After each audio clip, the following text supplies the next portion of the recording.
Okay, cool. And then you graduated from Clemson or you graduated from South Carolina State? I didn't even graduate. You didn't.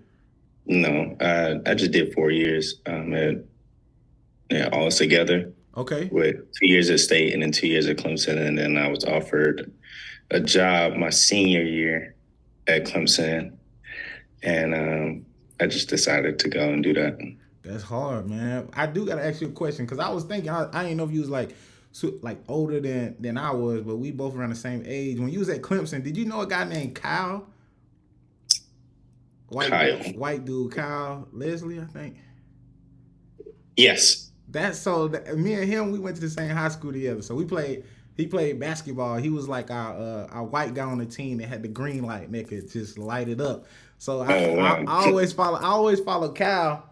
And I know he was at Clemson for a little bit. I think now he's at Michigan State or something like that. But I saw that he was at Clemson, so I was like, maybe you know Kyle because we right around the same age. So I'm like, dang, maybe he linked up with Kyle while he was there, and I thought that's super dope. Yeah, I remember Kyle.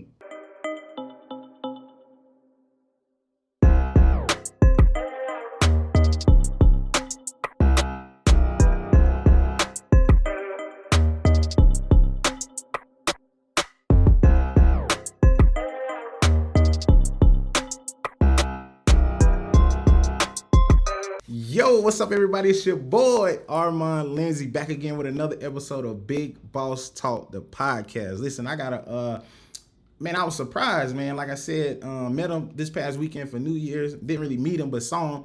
And then everybody after we left, everybody was like, "Man, you should definitely get him on the podcast. You should talk to him." And I was like, "Well, Destiny, that's your cousin. Let me see if I, reach out and try to bring the connection together." And so I'm like, "Okay, cool." But man, this guy, what he does, man, is super dope. I looked on his social media, man. He's always pushing the limits, man. There's no ceiling at what he's been able to do. I love the content that he was able to put out with, the teams that he's been able to work with and things of that nature. I'll let him kind of guide us and get us into the teams he's been able to work with. But before we get into it, I got Andre Robinson, age 28, career. He's in content and marketing. He went to college, so he did 2 years at South Carolina State and did 2 years at Clemson. Didn't necessarily graduate, but he was able to, obviously, his senior year get a job with Clemson and just kind of went from there. Years in the profession, he has 10 years. Man, Andre, man, say what's up to the podcast, bro. What's going on? What's going on? Ain't nothing, man. Listen, we appreciate you. It wouldn't be Big Boss Talk, the podcast, if we didn't get into our two truths and a lie. Now, listen, it can be anything. You can make up a number of whatever. Like an example would be, we went to 15 countries, but it's probably only 10, maybe not 15. So we want to hear your two truths and a lie, and I got to guess the lie. All right. I'm gonna make it real easy. I don't eat strawberries. Okay.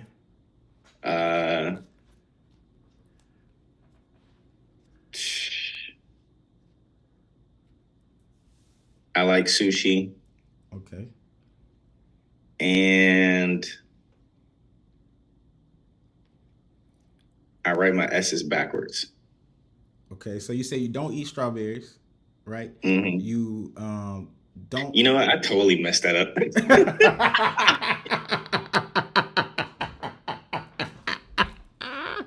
All right, so look. How'd you mess it up? Was it all true or all lie? Yeah, it was all true. Hey, it's all good. It happened to everybody, man. Like, some people come on here and they be like, dang, I gave you all lies, or like, dang, I gave you all true. So it's all good, man. Listen, if you want to retry it, we can retry it. Nah, let's move on. All right, bet. We're going to move on. Well, listen, man, I like to kind of ask a few, like, introduction questions, just kind of get the conversation flowing, man. So these are going to be some of my quick hitters. Probably shouldn't take you long to answer these, but obviously I just want to know. So obviously you working with content and marketing, you picked up a beast with the camera, man. But I do want to ask, like, what's your favorite camera to work with? My favorite camera to work with would probably be an Ari. Okay. simply because it just gives it that like film, that like we made it type of look. Yeah. It's always used in big time pictures. The mini Alexa, within that RE family. So anything with kind of like that RE family, it's like a HBO, Showtime, Cinemax camera. A lot of people when they shoot more very important things, that's what they start shooting. So I know like when we're on there, we're on something that's really big. Got you. That's what's up, man. So obviously you want to go for the more cinematic look. When you're using those big time cameras, just for like a reference point for people that when they want to get into the big leagues and they want to touch these different types of cameras, like how much does a RA kind of run for? Like, because these are big boy cameras. Like I know I kind of got like a Sony A7 III, and I'm like that was, you know what I'm saying, like tough. Not really. I mean, obviously it's an expensive camera, right? If you just kind of not saying just getting into it, but just like wanting to invest in something, So what does those REs kind of hit for? Um, mm, I would have to like look at we typically rent them all. Okay. Within that, I would have to look at like our budget sheet and kind of like what we've been quoted for from like a production house. But other than that, like I think I know a red at one time was like 64,000. So Mm. I'm assuming like they probably don't even have the pricing up like really like that on the internet. Because they have to, I think you got to call and kind of feel out the market price on it. But you typically rent it. Okay. So yeah, it can be upwards probably like 5,000. Got you. And so it just really depends on like how long you're using it. We typically will like rent it out for like a 2 day, like a pick it up and then return it 2 to 3 days. So yeah, Got you. you typically just rent cameras when you're into like productions now. Okay, for sure. Do you ever feel like you will get into like have one of your own, or you'll just always just rent? Yeah, I got a FS7 currently. I got a DSLR, Sony DSLR that I'll like play with, and then I got like a few GoPros and 360 cameras. Yeah, for sure, man. I actually tested out the 360 camera, the GoPro. It's pretty dope, man. I will say the editing, like just taking it from the GoPro and then putting it, I was kind of confused, but I do like the GoPro. My next question is just like, what's your favorite type of content to make? Is it more uh, like short film, documentaries, like highlight videos? Like, what is your favorite content to create? I think now it's about like where is it going? Okay. You know, of course, I think I'm moved by visibility. So like whether it's a 15-second piece and it's in Europe and China and all these different places that are foreign to kind of where you are, Mm-hmm. or it's on the big billboard of something. So some like advertising focus, and then also like if it's a documentary, like and it's going to be on HBO. So it's a little bit like where is this going to be hosted at? I love when I do highlight films and it kicks off right before a big game. Yeah. Um, that's always that's always a great feeling. You get to make something and kind of have that movie premiere moment, I guess, when you're in the games and seeing everyone react to it. And you always know how good it is when you go by some places. I recall going to the airport and just seeing people stop and watch a video. Yeah. That was really how I got into it. Honestly, I just love that feeling of making something cool. And when I was at South Carolina State and just seeing people watching the videos in class, in the campus board activity room, or even in the cafeteria, they'll watch like videos. And so I thought that was a really cool moment. That's dope, man. That's dope. So it seems like you more obviously where it's going to be present at, and then also the interaction that you get from the people. It's almost like a artist. You know what I'm saying? When they put out their music, it's like the interaction that you get, and obviously with the content that you put out, you seen some good interactions, and it just kind of keeps going up and getting better. Why did you pick up a camera in the first place, man? Because I was reading your article on the I think it's an old article, just meeting the Rising 25. I think this was when you was with the Los Angeles Clippers, but you talked about how a lot of, growing up, I'm assuming you grew up in South Carolina, correct? And so Yeah, partially, partially, okay, got you. But majority. so I know, but just with South Carolina though, it's a very heavy sport kind of state, and so obviously you didn't necessarily. You said that you wanted to pick up the storytelling aspect. So why did you pick up the camera in the first place? Was it to tell a story, or did you just think it was something cool to do? Ooh. I originally started off like editing. I used to watch, I was into sports, as you said. So everyone would kind of like at the time would be on YouTube and watching all of their favorite players and things of that nature. And Mm-hmm. so, I just fell in love with watching Tracy McGrady highlights and all different football highlights of my favorite football players. And so it started off, just making those highlight films with the songs that I typically like. I don't know. I just kind of fell in love with that type of content. Yeah. And then, and start picking up the camera when I got to South Carolina State and started filming for recruitment purposes as one of my initiatives when I was on the class president's list for South Carolina State. So Yeah, that's cool, man. That's cool. So obviously we got the rundown. So you started at, went to South Carolina State. You went to Clemson. Also seeing that you were at Ohio State. You were with the LA Clippers, and I believe now you with the Dallas Mavericks. Could you explain to me just that journey? How'd you go from place to place? Was it people, was it you applying for these different positions? Was it people seeking you due to your work? How did you maneuver this journey to where you are now? I think it's consistency, and then also like when you're consistently putting out good work, and then you're building a name for yourself within the game, and then and within the industry. I shouldn't say the game. You're building a name for yourself for the industry, and just having a good rapport.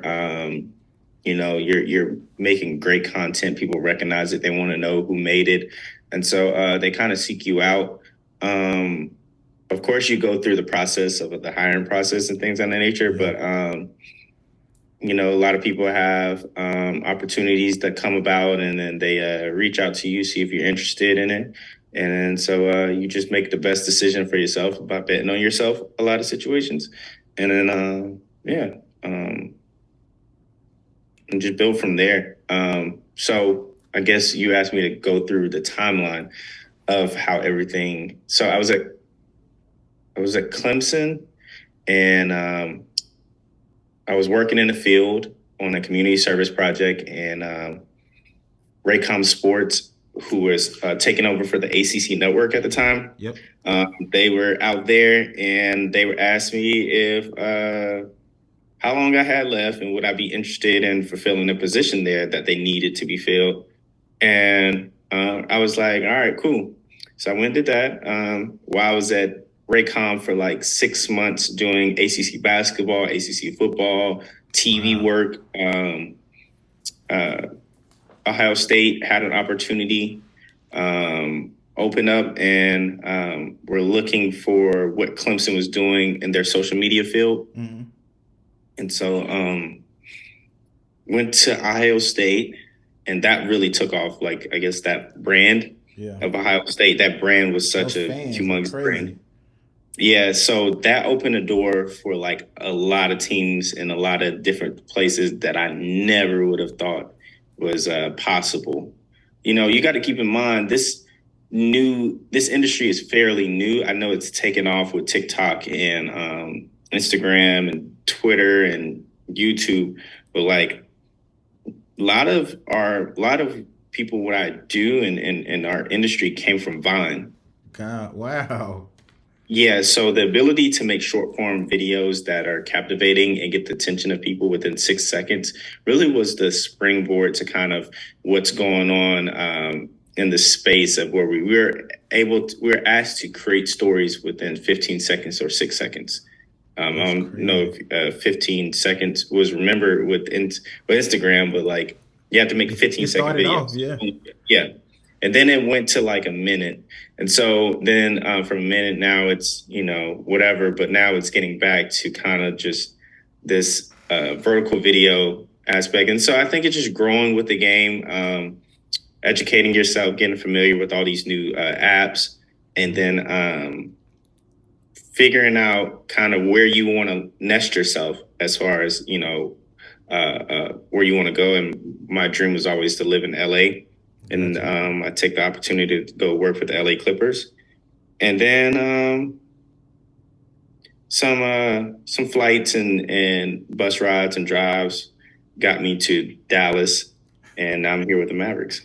That's dope, man. I love the timeline. So, I mean, everything that you said, right? If you look at it, like if it was a kid or maybe a young adult that was looking at your page and was like, man, like, I want to do that. Like, I want to get into this industry. Obviously, it's possible, but I never want to sell anybody on overnight success. Like, if we talked about your 10 years you've been doing this, Hmm. that's almost a decade. So, to me, like, I've done the work with the when I got done with playing football, I had an extra year, so I was able to work with the kind of sports and kind of help document and do pictures and like you said, the short term videos. But you have to have a natural like itch to do that. Like it's a grind to follow these sports and teams everywhere they go and create this content. Like, is that like the process that you enjoyed the most, or is it just something that you just kind of grew naturally to accustomed to?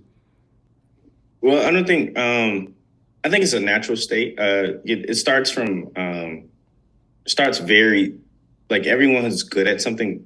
Obviously, it comes from somewhere. Mm-hmm. Um, so for a lot of my childhood, I was always around like sports programs. My pops worked at Georgia and Clemson and Maryland. So you recognize kind of at an early age during that time going to games what motivates people on the jumbotrons. Um, you look at a lot of the marketing and advertising that's going on with the game day programs. I used to Yeah. collect like the media guides. Mm-hmm. um, I used to collect like magazines. And so you just get interested in a lot of those things. You really don't have a direction or like a kind of an aim of like, oh yeah, I like this or not. It's more so like just finding your interests, engaging into them and really deep taking a deep dive and then kind of just hyper focusing on what does that look like for me as a profession. Like a lot of people love sports, but a lot of people love sports for like different reasons. Mm-hmm. A lot of people love.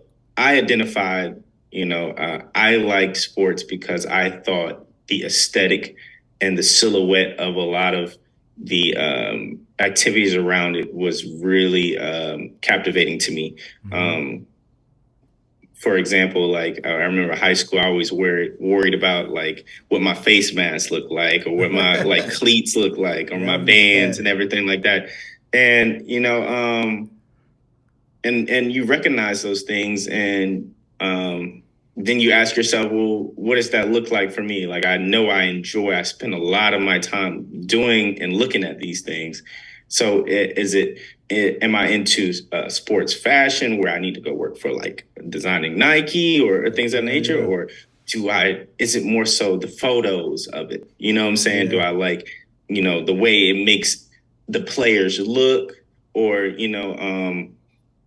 or is it the energy from it? Is it how can I, when the guys put on like their black, The paint. I like what story does that tell? Is that like a warrior spirit that's coming out? And so you really try to identify what is that calling for you. And it may be for different aspects too. I know like the games have has like kind of touched a lot of different things now with like the fashion industry and also Mm-hmm. movie industry and a lot of different crossovers. So just identifying what works for you. Okay, cool. I like it. I like it. Well, I'm gonna take a break a little bit on that side of things. I do want to ask you a quick question. It's more of advice, right? What's the best advice someone has ever given to you?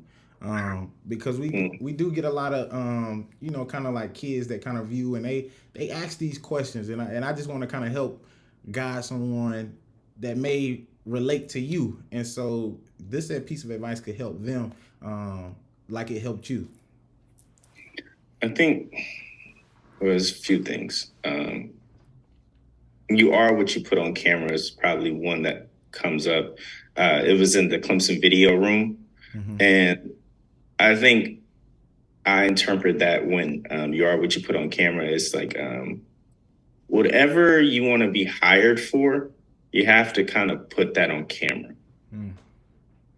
And so I get a lot of people wanting to know, like, how do I get into pro ball or pro basketball or NBA?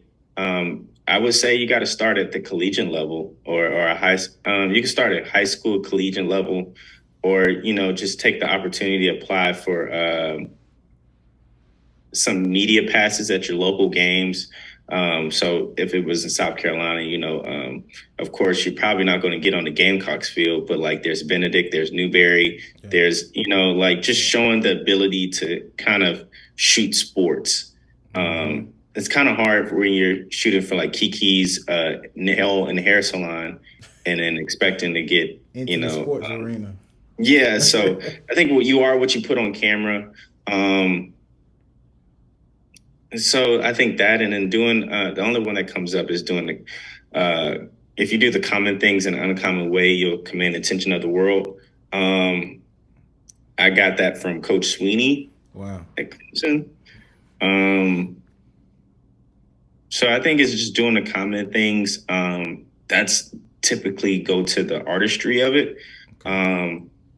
We see things all the time and we become, I guess, desensitized to it in a sense that we don't recognize how cool certain moments are. Yeah. So just figuring out I think the greatest thing, and people try to do in any search of a feeling or emotion is the ability to be present. Yeah. So slowing down kind of what's going on in the sense of, like if it was football, the cleats walking out onto the field. That's a routine thing, but put it in an uncommon way where you're like listening to kind of the crackling of it from the concrete to the turf, the black things coming, the black things from the turf, like sparkling up as it, as it hit. And so just figuring out how uncommonly tell the story where a guy is going on the court and he's getting ready for a basketball game, but like everyone is screaming his name and you got kids. Like I'm just visualing Luka coming on the court and everyone from Slovenia to like Spain is coming to see him in Dallas Mavericks, a game in Dallas. And he kind of like blocks all of that out and all he can hear is that ball dribbling. Yeah. And so like things like that are very common, but just providing a better way of understanding that is showing different perspectives and putting it in an uncommon way. I think that's a skill, man, to be honest. I think that's a skill that you have, people in your arena have, where you can think like that. Like, like you said, the routine things, like I'm getting excited just thinking about it. You know what I'm saying? When you think about the visualization of, because I played football, like putting those cleats on and then you coming out of the tunnel, like the sound coming out of the tunnel, and then when you hit the grass is way different. And then when you hit the grass and then that smoke comes up and the fans start roaring, like that's an emotion that you want to capture. Like, but people don't really see that. They don't see that unless you put it on camera how you stated, right? Just finding things that are common but displaying it in an uncommon way. And so I think how you illustrated that is super dope, and I think that little piece of advice will help trigger somebody's mind on like how they think about their next project or how they think about what they're getting ready to do, like the nuances of just taking something so simple but displaying it in a very like you said, uncommon way. So obviously you work with the Dallas Mavericks. What does an average day for you look like working with the team and just going into work every day? Like, what does an average day for you look like? Working with Tammy. Yep. What do you do, Cole? And you ain't got no job, man. A lot of my job here is the ideation and execution of creative projects. Okay. So I'm constantly thinking about, how can I slingshot kind of an idea. So I'll get like a rock, like you write down things on paper, and then um, you want to put it into like your slingshot of kind of what you can do to execute it, and then try to see where does it land in the grand scheme of kind of people being able to see it, or how far can it go. So a lot of my job is now just in taking information, learning about the city, learning about like what's going on day to day, and then try to put that in a piece, or put that into something that fits our narrative at the time. So right now we're in All-Star right now. And so just learning about kind of, how the team is going, where is it trying to go, fitting in that into kind of the theme of wherever, I guess the All-Star game is. Well, I know the All-Star game is in Salt Lake City, but like you're just trying to connect the dots. So you got like, so in my head, how is it working? You just kind of just drawing three dots and then connecting those dots, and then eventually making it a straight line. That makes sense. Like, I mean, obviously it seems like you're more of the brain, like the think piece, right? I guess you're not really on the. I mean, I'm pretty sure you record, get in the field, get your hands dirty a little bit, but it's more or less how do you bring your idea of what's going around the team to life and be able to incorporate the team into maybe things that are happening within the city, or things of that nature. So, I definitely understand how that kind of works out. So, as far as getting into that role, what do you think set you apart from other people that might have applied for that role? Like, what do you think helped you out? It's reps, definitely reps. Well, it's really so what separates yourself as a creator is three things. And the three things are, you can be, people use it a lot of times in negotiation, but you ultimately want to be this yourself. Okay. You want to be really good, really fast, and really cheap. Got it.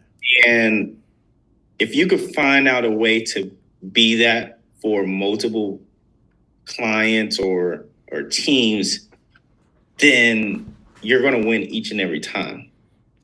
Gotcha.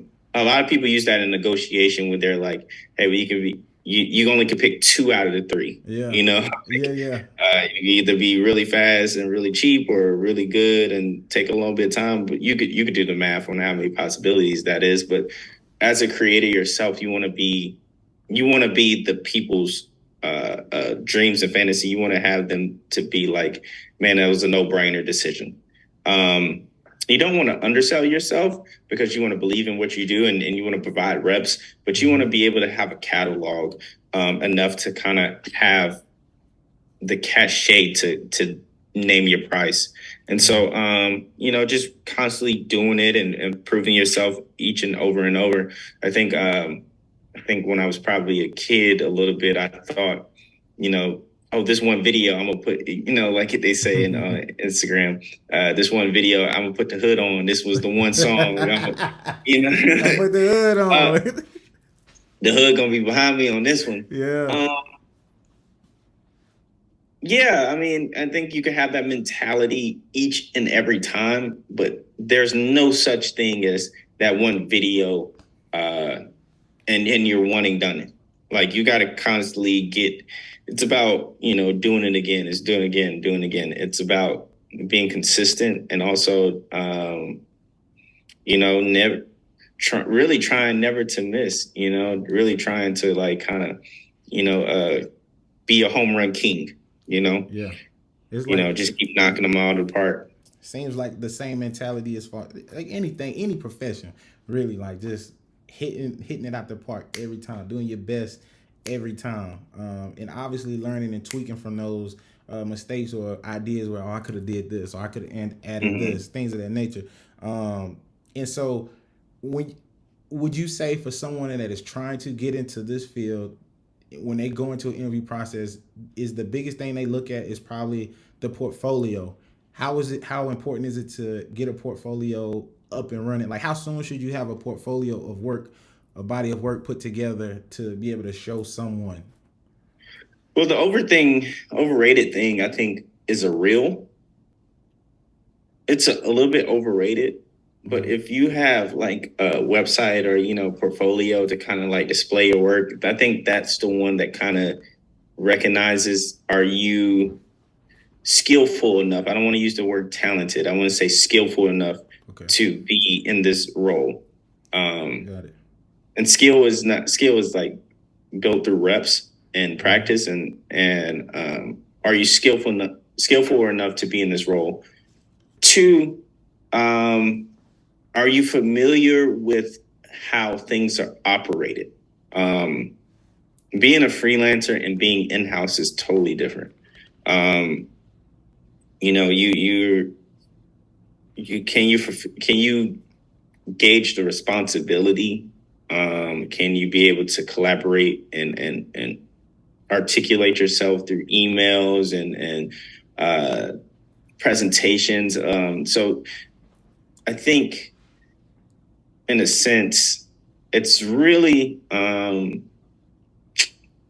it goes back to my quote, doing the uncommon things. It's like when you get into that interview room, you just want to be different in the sense of kind of the way you present your ideas, the way how well you thought about your execution, just having a purpose and kind of why you're doing this. Everyone will really feel how genuine you want the role and the opportunity. And so I think a lot of enthusiasm and how much you prepare for that interview really shows.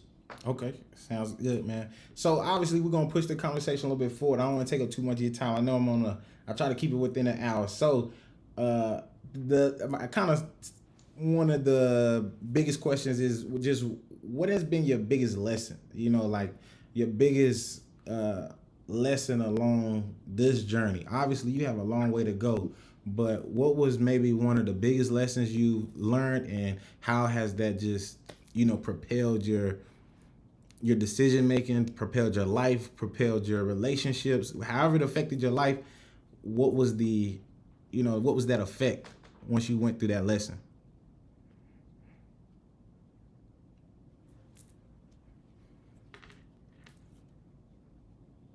The one that's coming to mind right now is just there's struggles at every level. You can have this thought that, like, once I get this, like, I'm gonna be good. Once I get there, you're always gonna be in a position where it requires a better you, requires a different you. And embracing all those challenges, embracing all that self-improvement to be able to be great in those roles and levels is able to survive. So I think the ability to adapt, I think that's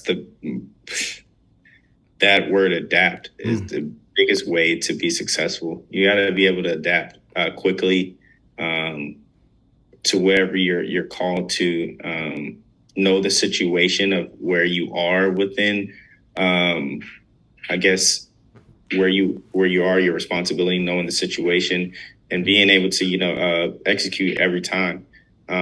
Whether you are just holding the camera, whether you're running errands, whatever it is, just being, understanding your role, doing your job so well that, that people take notice and give you more responsibility, and it will increase your territory as far as like what you can do. I think a lot of people come into especially in the NBA, a lot of people come into the NBA and they want to just, shoot Stephen Curry and shoot LeBron and shoot Luka and everything like that. And that's human to feel that way. And it's human to have that excitement to go and do that. But, the ones that stay and the ones that are constantly around are the ones who recognize what they're there for and being so great at their role. This is the quote I was searching for. Do what you're asked to do so you can do what you want to do. Gotcha. Explain that. Huh? Explain that, because I've heard that quote before, but to me, it makes different. Like,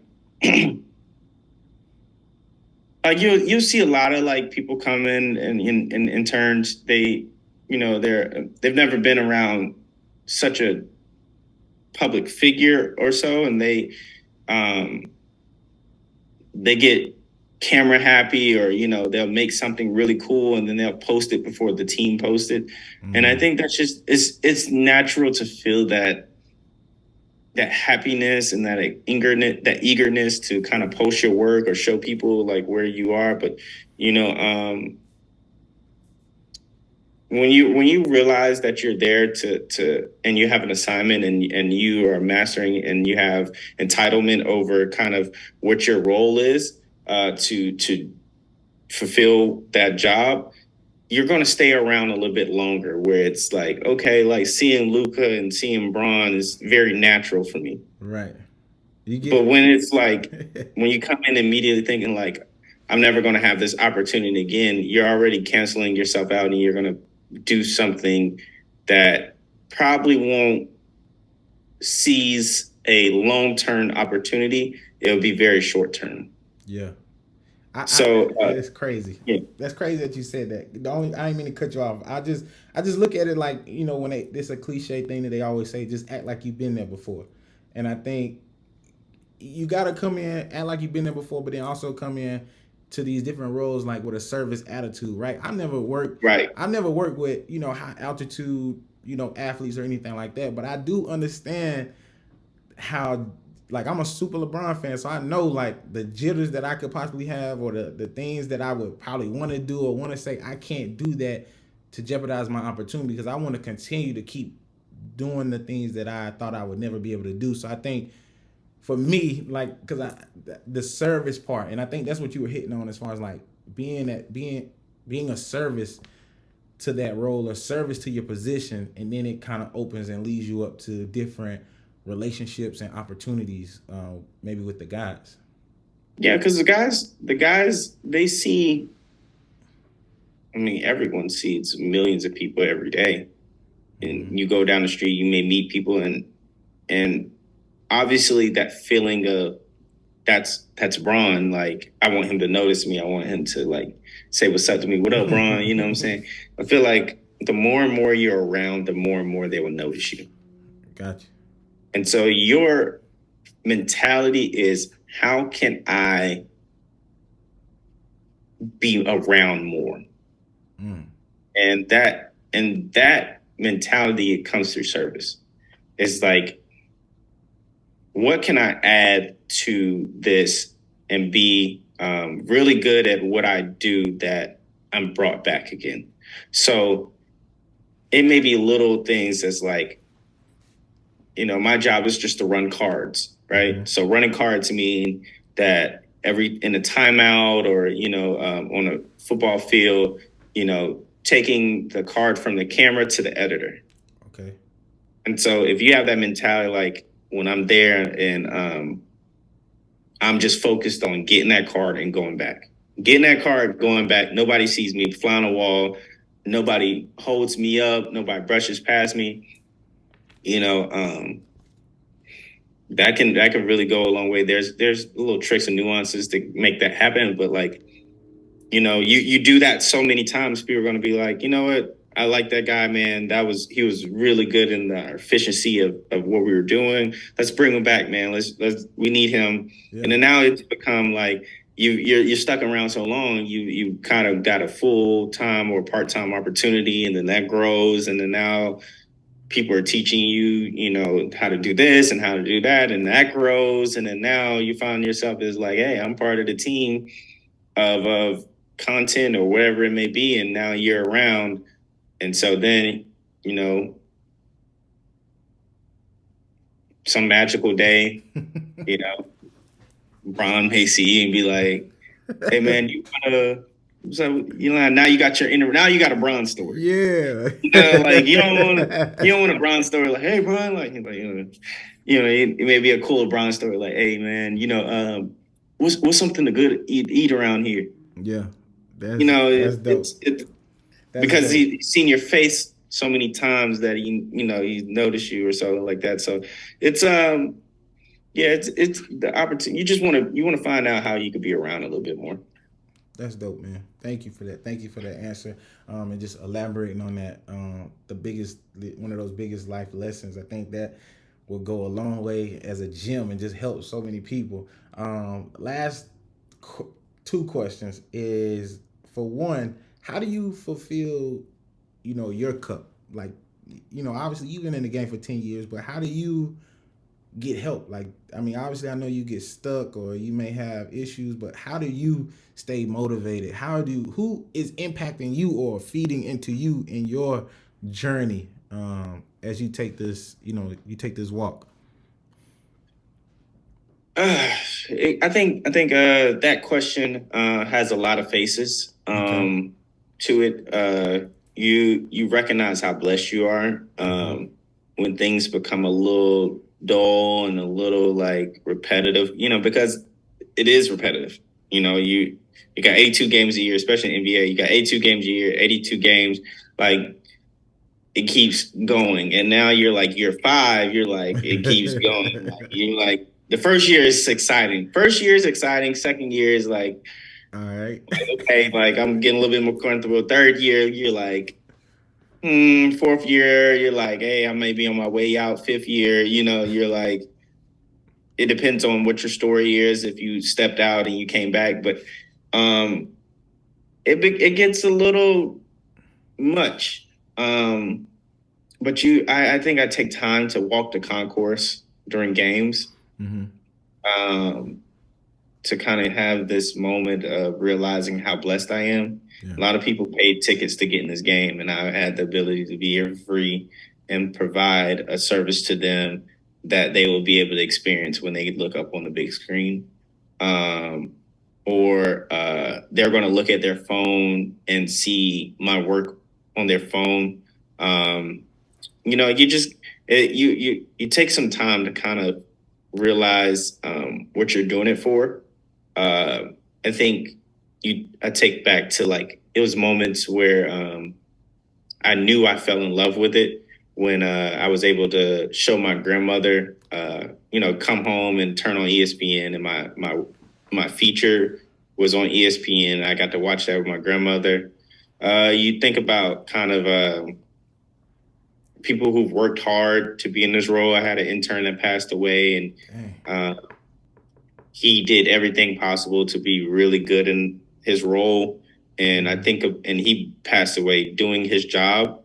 And I think about that, like, when I don't feel motivated, like, that there are some people who really, you can really change lives, you can really affect lives, and you can really live somebody and fulfill somebody's purpose in doing this.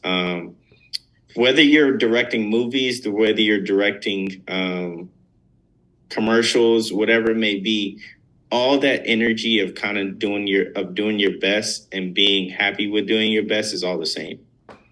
Got it.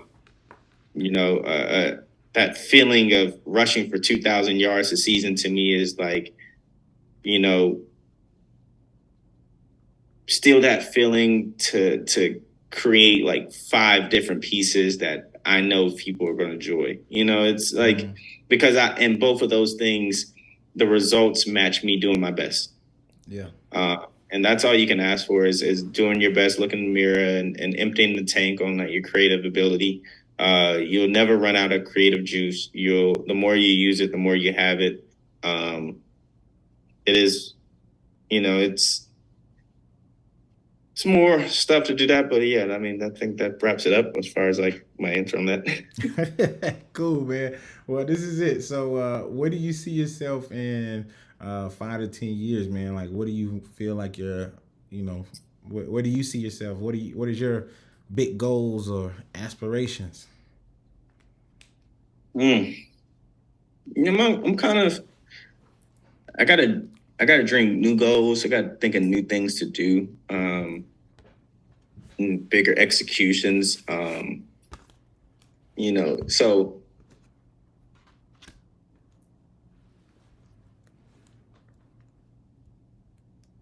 just lining up the ducks, lining up the balls and knocking them out of the park.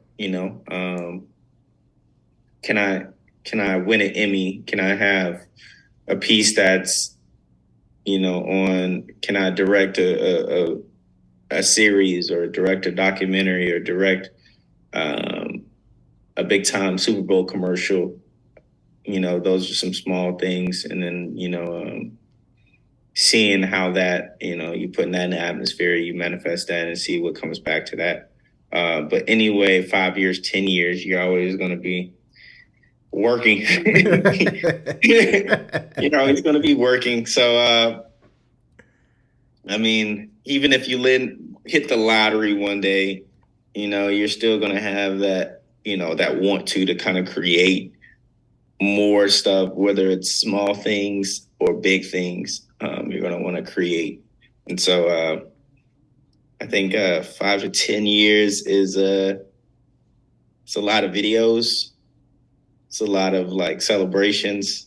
So, just keep going. I mean, I'm relatively super young and I don't think people realize this. Like when YouTube, Vine, and all those things came into the play, it created a new, I guess, minor league system to what's on the big screen. Now, do I have ambitions of making a movie or doing something like that? If it comes, it comes. But if it doesn't, it doesn't. But like, a lot of people didn't get reps before the internet or whatever it may be. A lot of people didn't get a lot of reps because there wasn't no place to see your platform, work. Yeah. Yeah. No so platform. Now you're building the skills to kind of create more, and figuring out that videos typically need everywhere.